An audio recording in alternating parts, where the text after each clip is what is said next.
তে এই এইরকম সময়ে গিয়েছিলাম। তাদের যে মায়ের ডাক প্রতিষ্ঠান, তারা তখন যে অনুষ্ঠানটি করেছিল সেখানে, এবং সেখান থেকেও আমি বুঝতে পারি মায়ের ডাক কি গুরুত্বপূর্ণ একটা ভূমিকা পালন করেছে। তারাও কিন্তু আমাদের মায়ের ডাকের থেকে অনুপ্রেরণা পেয়েছে, আমরা যেমন তাদের থেকে পেয়েছি।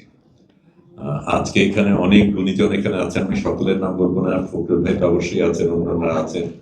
তবে আমি বিশেষ করে একটু আগে যে বক্তা বললেন তার কথাটা দিয়েই শুরু করতে চাই। উনি শেষ করলেন, আমি সেটা দিয়ে শুরু করতে চাই। ওই বাংলাদেশে যেন আমরা কখনো আর ফিরে না যাই, এই প্রতিজ্ঞা যেন আমরা করি। আমার এক ফুফাতো বোন আছেন, টুনি বোনা, ভালো নাম আর বললাম না।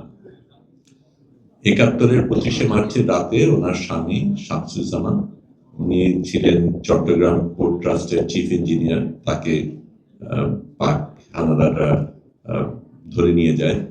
তারপরে তার কোনো খবর আমরা পাইনি। অনেক বছর হয়ে গেছে, আমরা ধরেই নিতে পারি এতদিন কি হয়েছে। এবং এখানেও তো আমরা জানি যে মাইকেল চাকমাকে যখন নিয়ে যাওয়া হয়েছিল, তার পরিবার এক পর্যায়ে শেষ মানে সে মারা গেছে ভেবেই কিন্তু অগ্রসর হয়েছিল। আমরা তো আশা করি এখনো সেই মানুষগুলিকে ফিরে পাবো। আমি টুনিবুর কথাটা এই কারণেই বললাম যে তারপরে এত বছর পরে এখনো যদি টুনিবু শোনেন যে কেউ পাকিস্তানে যাচ্ছেন, তার সাথে যোগাযোগ করেন, একটু খোঁজ নাও না, যদি বেঁচে থাকেন, যদি কোনো খবর পাওয়া যায়। কারণ এই মানুষগুলি তো তাদের প্রিয়জনের কি হয়েছে সেটা যেহেতু জানেন না, তাদের জন্য মানা খুব কঠিন যে সেই মানুষ হয়তো আর নেই। এবং যেই মা, যেই বোন, যে আত্মীয় তার ওই প্রিয়জনকে কবর দিতে পারেনি, তার দেহটা দেখেনি, তার জন্য জীবনটা কতটা কষ্টের সেটা আমাদের ভাবতে হবে। কারণ একজন মারা গেলে তো অবশ্যই দুঃখজনক, কিন্তু যেখানে আমি জানি না, ওই স্বপ্ন নিয়ে আছি, তারপরেও বুক কাঁপছে, কিন্তু মন আমাকে বলছে মেনে নাও।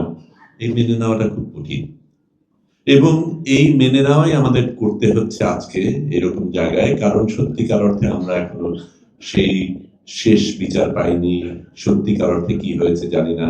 আমরা ফিল্মটার মধ্যে যে অংশগুলি দেখলাম, একেবারে শেষের অংশটা যদি দেখেন, যখন ওই ভাঙা দেয়ালের ভেতর দিয়ে আপনি দাঁড়িয়ে দেখছেন, তখন আপনি জানেন এর ভেতর কি হয়েছিল। ওই দেয়ালগুলি তখনও কাঁদে, চিৎকার করে। এই চিৎকার, এই ক্রন্দন আমরা শুনতে পাই কিনা সেটাই হচ্ছে কথা। এবং আমি আশা করি মায়ের ডাক যে অসাধারণ কাজ করছে সেটার মাধ্যমে, এবং আপনারা যারা সকলে যেই ভূমিকা রেখেছেন সেটার মাধ্যমে, আমরা কখনো যেন সেই ক্রন্দন ভুলে না যাই।